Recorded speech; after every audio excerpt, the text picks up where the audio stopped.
It's my great pleasure to welcome Michael Winn, one of the greatest, if not the greatest Western Taoist teachers in the world.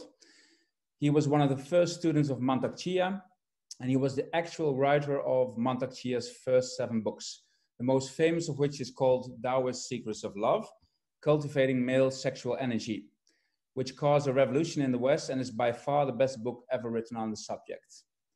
My personal connection with Michael is that, like me, he was, maybe for a short time, a disciple of Paramahansa Hariharananda.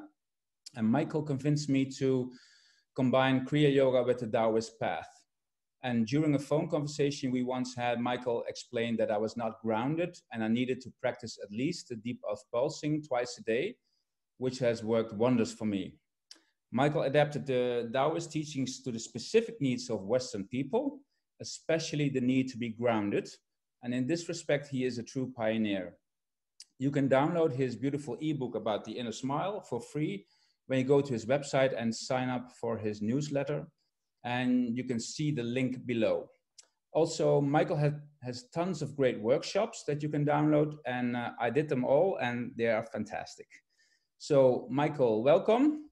And maybe you can tell me, what was the first moment in your life when you realized that you were not grounded enough? What happened there? What was the epiphany? I think that that moment, Kundalini awakening, which I spontaneously triggered through doing, some meditations. I had no teacher.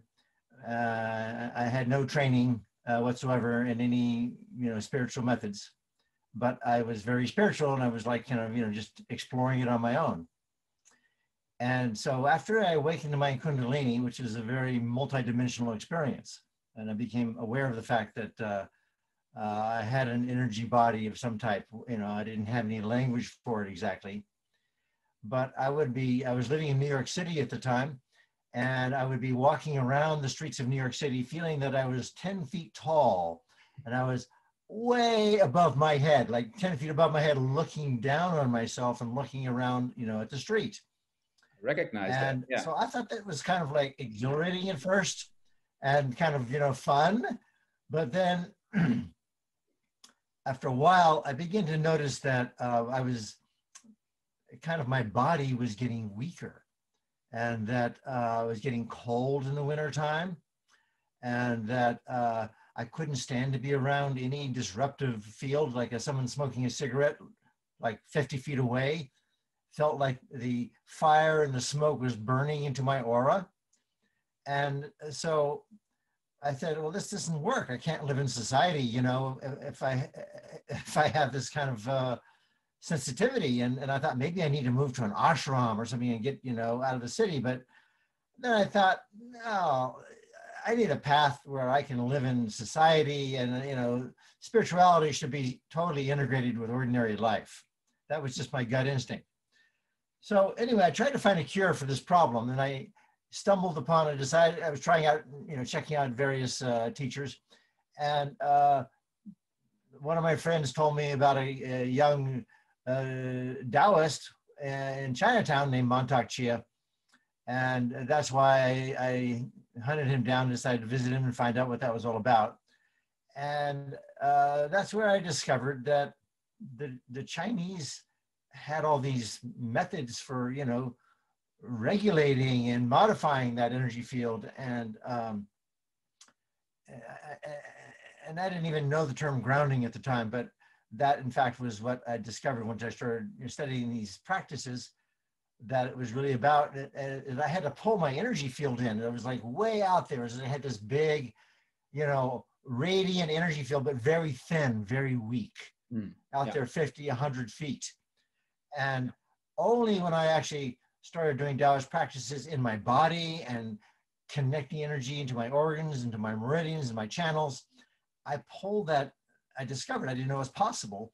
I pulled that energy field in to, so it was like, within a foot of my body, let's just say. Mm-hmm. And when I did that, immediately I got much more comfortable living in the world. I could walk into a restaurant filled with people smoking cigarettes, and it was just like my field was so dense now, and so it protected me and would just bounce off all this, external, feeling of being attacked and being too sensitive. And the problem I had in the wintertime went away. I think it was like my kidneys were just being weakened by the Kundalini, like burning up too much fire, and was draining the water in my body, which is regulated by the kidneys. And so my kidneys got stronger, my body got stronger, I could handle the winter. All these signs, very simple ways telling me that I was getting back into my body. So I think that was the turning moment, when it was that realization that I had to get more grounded into my body if I was going to live in society. And I think many people today are just not feeling that as dramatically. They may not have had a Kundalini awakening, but they're completely focused outside themselves, and they're in a stress environment, and the stress is eating up their chi, and the emotions around them and other things is ungrounding them, and their emotions are flying all over the place, and their thoughts, they're up in their head, they're not in their body. So it's the same problem on a smaller scale, but it has the same, dangerous effects on your health and on your spiritual path. And you talk about the mind-body split a lot. And is that a specific thing for Western people, or that's connected to grounding as well, isn't it? Well, I won't say it's limited to Westerners, but we are the biggest promoters of that. I mean, the Taoists don't have a mind-body split at all. I mean, to them, the body is the mind. There is no such thing as a mind without the body, okay? And yes, you can develop an energy body that at the moment of death separates and still has consciousness, but you have to transfer, that sense of substance that's makes our physical body, you have to transfer that to your energy body. Yeah. So this is a long-term, life-term process, okay? It's not like you just snap your fingers and you go, okay, body, mind, be one. In the West, we are heavily, heavily conditioned to believe the body and the mind are separate, okay? And this has been going on for centuries, and it's now programmed into kind of the cultural belief systems. It's in the science, okay? It's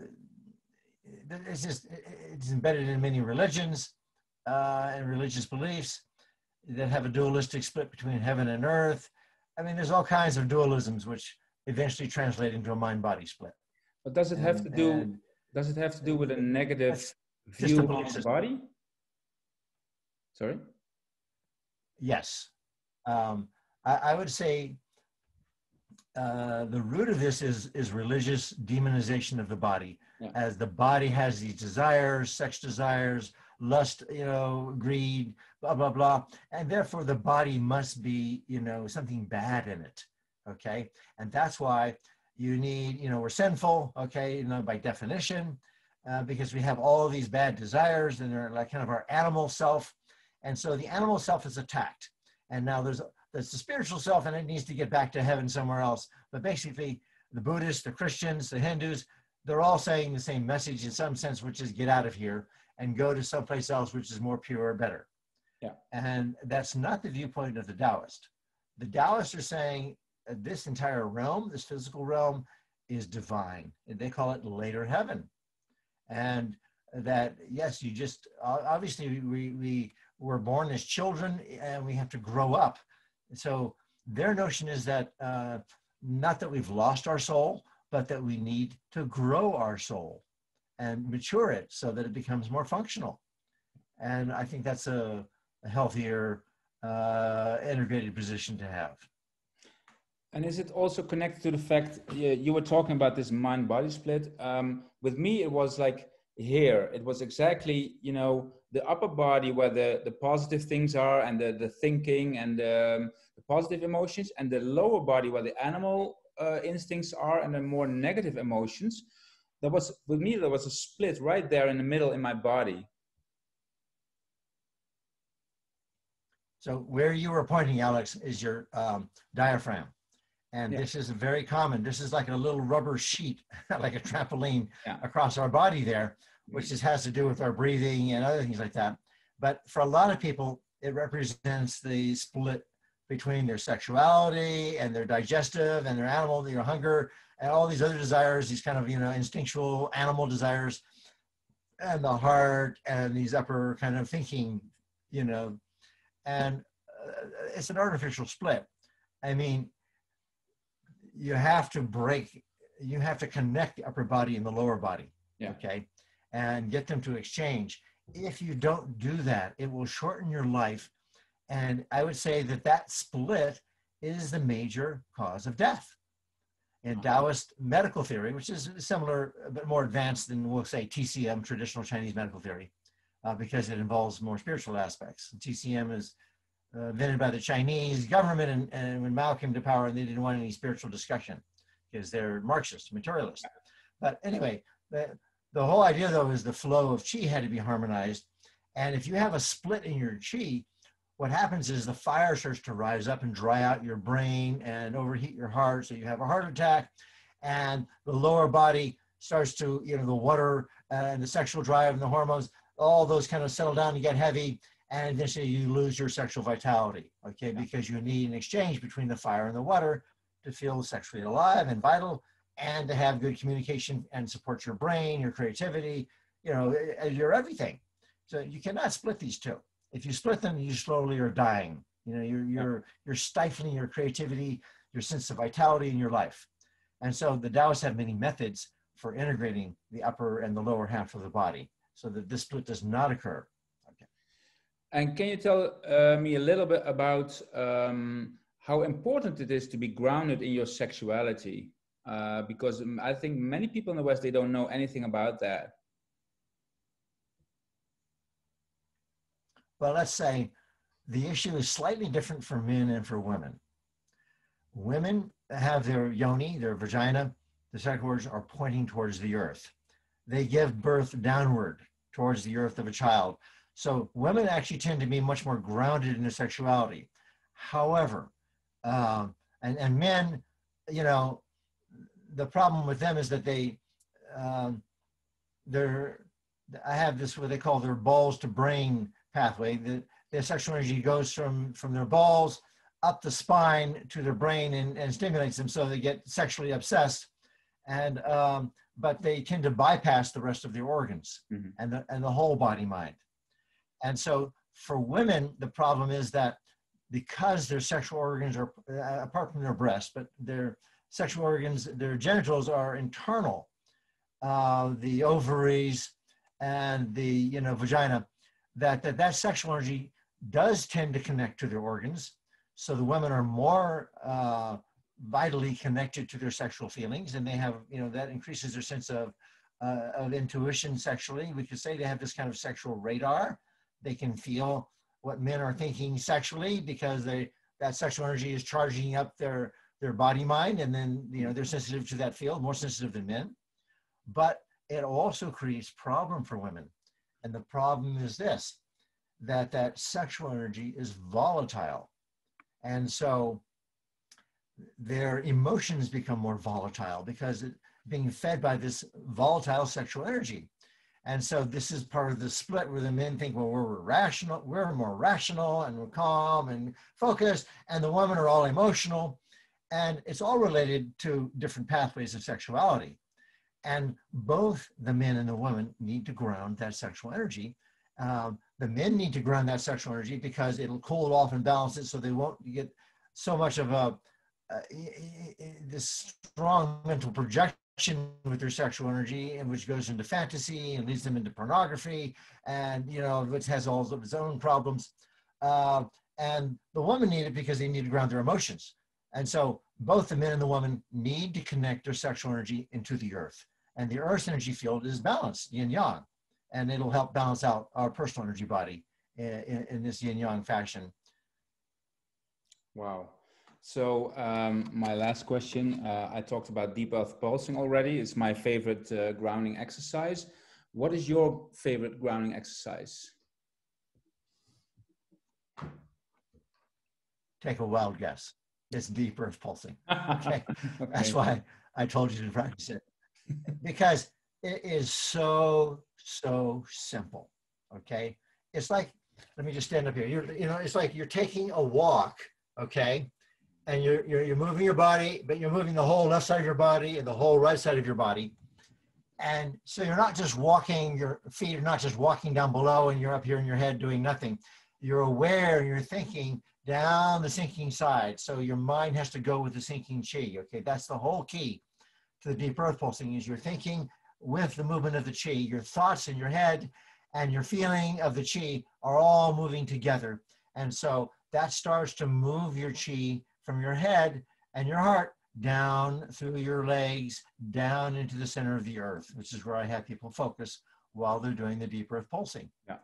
And of course, how could there be anything more grounded than being connected to the center of the earth? Okay. And the beauty of it is the center of the earth is actually a neutral space. Okay. There's no gravity there. Okay. All the 360-degree points of gravity coming into that one central point of the center of the earth are neutralizing each other. That's why the planet Earth can float in space and can spin with hardly any effort, okay, just with an energetic field. So if we tune into that space at the center of the Earth, it opens up a neutral space in our own lower dantian, our belly center. And then we start to become like the Earth, which is balanced, be able to move, spin, execute whatever we need to do.